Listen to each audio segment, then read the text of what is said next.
We'll begin with good afternoon. I wanted to introduce to you our two guests for this month's Spotlight interview.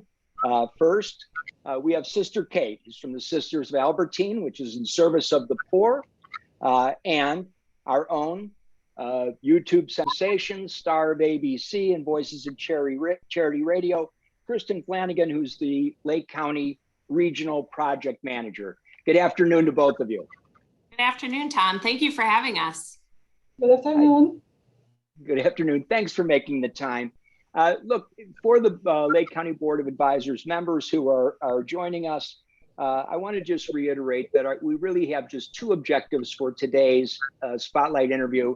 And that is first and foremost to thank the people like the two of you from Catholic Charities who are doing the really good, hard work in service of our community and those in need. And our second objective is to inform the members of the Board of Advisors. Hopefully they'll learn something from these conversations that will spark an idea, maybe give a recollection, an idea of where they can help using their contacts, their network, their skills, their backgrounds, their resources to help with your missions. So let's, I guess, begin. Sister Kate, can you tell us just a little bit about yourself? So yes, I'm Sister Kate and I'm Polish. I came from Poland here. I came like 7 years ago. So I'm from the congregation of Albertine Sisters, helping of the poor. So our main mission is helping poor people in need, working with them, trying to meet their needs. Thank you.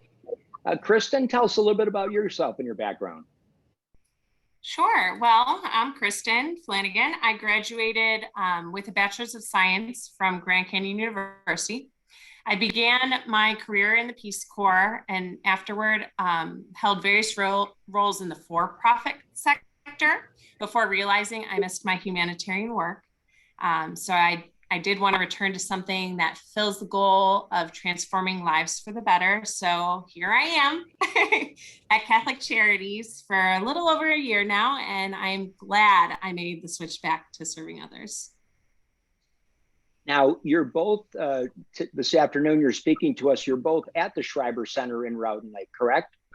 Yes. That is correct. Kristen, can you tell us a little bit about the Schreiber Center and its background and some of the work that goes on there? It's an incredible facility. Yes, it is definitely an incredible facility. It's beautiful. We have a massive community room that can seat up to 300 people in the non-pandemic times. It is now open with limitations. So we aren't seeing clients in-house. However, we have pivoted to provide virtual services from staff that do come into the Schreiber Center to work. Limited capacity, of course. We have programs for Meals on Wheels that runs out of Schreiber Center. We are going to install mental health services in the Schreiber Center. We've got senior services, a care coordinator that can assist clients through their, people we serve through their beginning stages of seeking assistance, as well as our food pantry and our suppers. All right, terrific. Thank you. Sister Kate, it just dawned on me, this is the first time that we've ever seen each other without a mask on. Yes,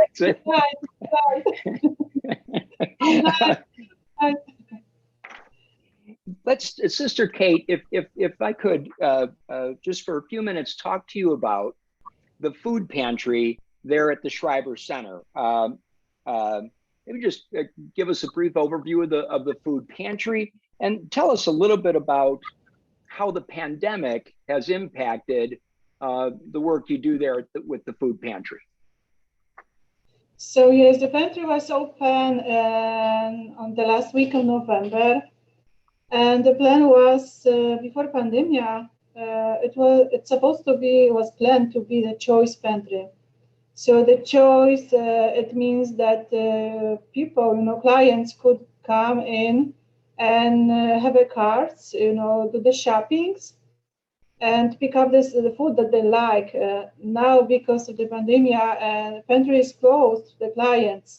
So the challenges that we face are like, we cannot see clients face to face and like we would like to see.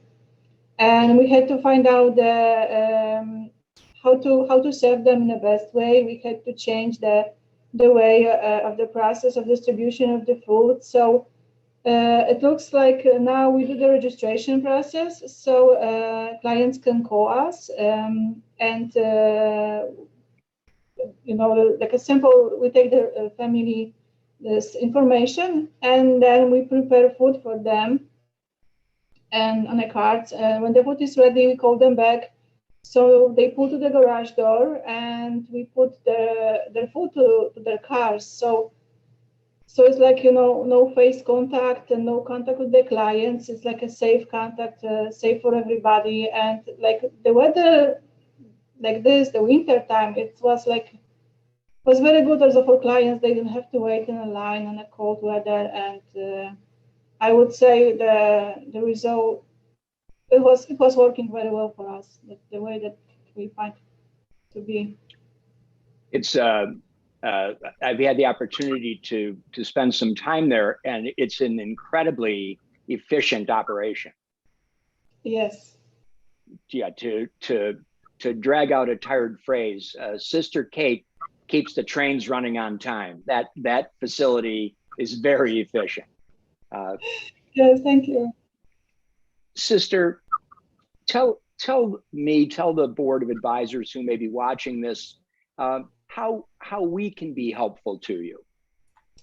So it's many ways that you could help, and so the first opportunity is to be the volunteer. So to sign up for the volunteer opportunity to help us. There's like you can sign to be the intake person who takes the client's information. You can sign and help for the distribution. So it's those are the ways that you can help. You can also help us to share the word, to spread the information about us. Even like simple things like you go for shopping and you're getting a lot of bags and that probably you don't use them anymore. So you can bring them like recycle bags. So for sure we can use them here. They're very helpful to pack the food for the clients. So those are. Go ahead. I'll tell you, speaking from the bit that I've been able to observe, for those of you on the board who may see this video, please help us get the word out. If you have the opportunity, volunteer so you can see firsthand how incredible the service is and the quality and volume of food that is given to the families. It will stun you at first to see how generous the food pantry is to the families that require this kind of help. And if anything, speaking, if I may, Sister Kate, for you, we'd like to be able to provide that service to more people. So if you can help us to get the word out, we'd love to see more traffic at the food pantry. Is that fair, Sister? Yes. Thank you so much. Sister, anything we'd be surprised to learn or any insight you could share with the board about the food pantry or the donations that comes to mind? Yes, it was a surprise to me when I started to work in Catholic Charity in a food pantry. And I always, we're always getting the food donations and we're always checking the dates. And what surprised me, there's a difference between Best By, expiration date, use by. And I always thought that, Best By, it does mean that, after this date, it's not good. And through the trainings, I learned it's not true. They cancel, they are just not the best. But this date, but they can still be used. And sometimes you have food in your storage and you think, oh, it's a few days already expired. I have to throw out this. No, don't throw out this. Bring it to the pantry And they're like canned goods, then they can be good for a whole year. So yeah, that surprised me. And I think it's like when I tell this to the other people, they're surprised. So I think it's too much food that we waste. So yeah, don't throw out this, and you can share with others. And don't be afraid, it's a few days expired. All right, thank you very much. All right, Kristen, we're going to shift the spotlight over to you for a few minutes. If you could talk to us a little bit about the Lake County Suppers. Tell us a little bit about the mission, and tell us a little bit about how the pandemic has affected the Lake County Suppers and how you've adapted. Sure. Catholic Charities fulfills the church's role in the mission of charity to anyone in need by providing compassionate, competent, and professional services that strengthen and support individuals and families. Human life is sacred, and the needs of the poor and vulnerable must be met. So our supper program fulfills one of life's most basic needs, and it is necessary for survival to eat. According to USDA's latest household food insecurity in the United States report, more than 35 million people in the United States struggled with hunger in 2019. Our suppers provide some relief for those who may be struggling through food insecurity in the Lake County, in our Lake County communities. Due to the effects of the coronavirus pandemic, more than 42 million people may experience food insecurity, including a potential 13 million children. Even though our little Lake County is on a smaller scale, our suppers have seen an increase as well. We are serving approximately 80 people per supper, whereas before it was closer to 50 prior to the pandemic. We've adapted to this increase by acquiring more community support, of course, for the program. We've actually secured a couple of strategic partners to fill our growing needs. And we've adapted our supper structure to face the pandemic. So instead of our regular sit-down meals, we now have prepackaged meals in to-go containers that individuals can come, say their household size, and then go home with those meals right at the entryway. They don't even have to come in the building. So. Okay, well, thank you. And I'm going to throw you a little bit of a curveball. One of the observations, I guess, from sitting out here in the cheap seats is when I had the opportunity to participate in serving at some of the suppers in the past, the social interaction, the dynamic of the clients that and the individuals who came to the suppers and the interaction they had with each other, the fact that they knew each other, they saw each other time and again, that entire component is missing now. That's got to be difficult.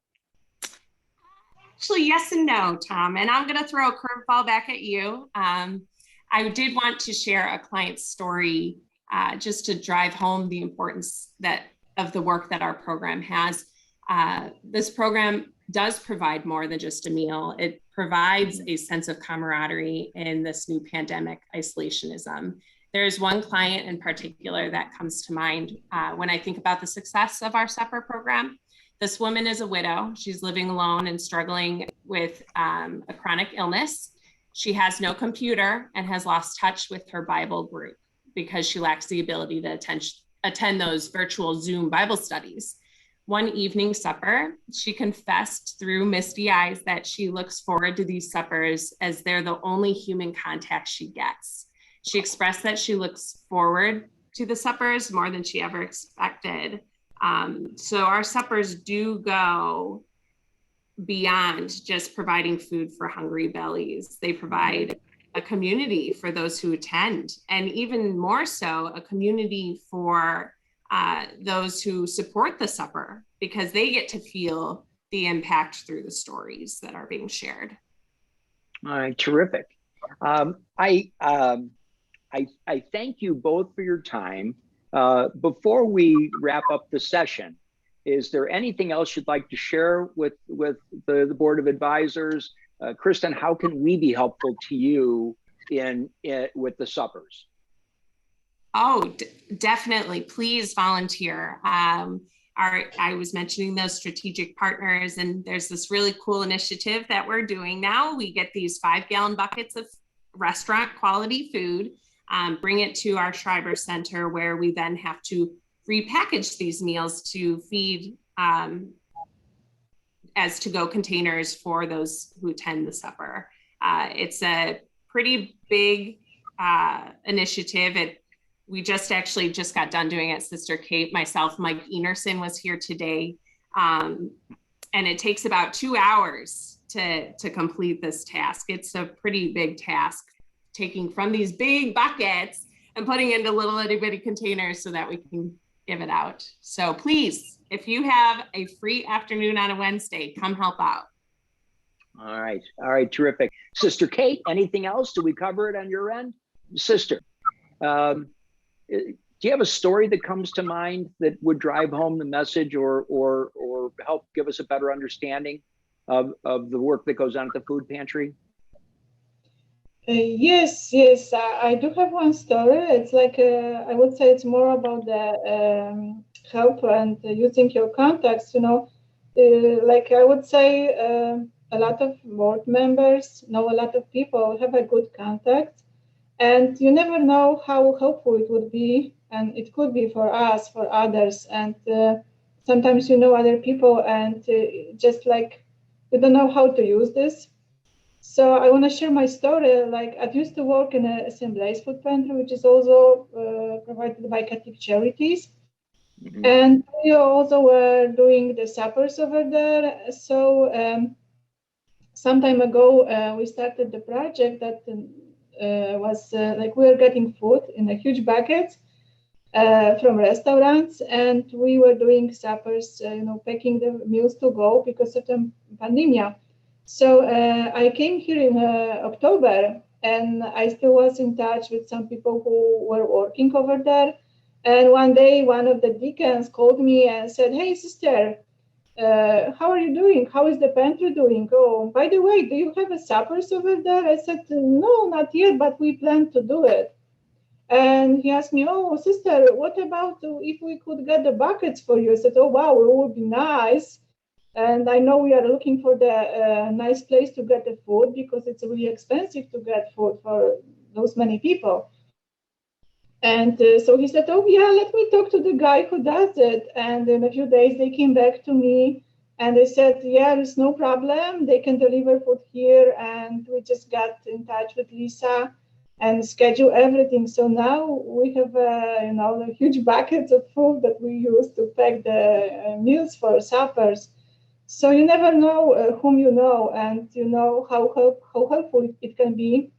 Sometimes you just the word going from one to another one, and it can do a lot. Maybe you think it's not much, but it can grow, and word from one to another and moving forward can do a lot. So that's my story. So don't be afraid to use the people that they can always be so helpful. Oftentimes, well, first, thanks for that story. And oftentimes, I think on the board of advisors, one of the biggest resources we have is our network, our contacts. So thank you for that. Yes, you're welcome.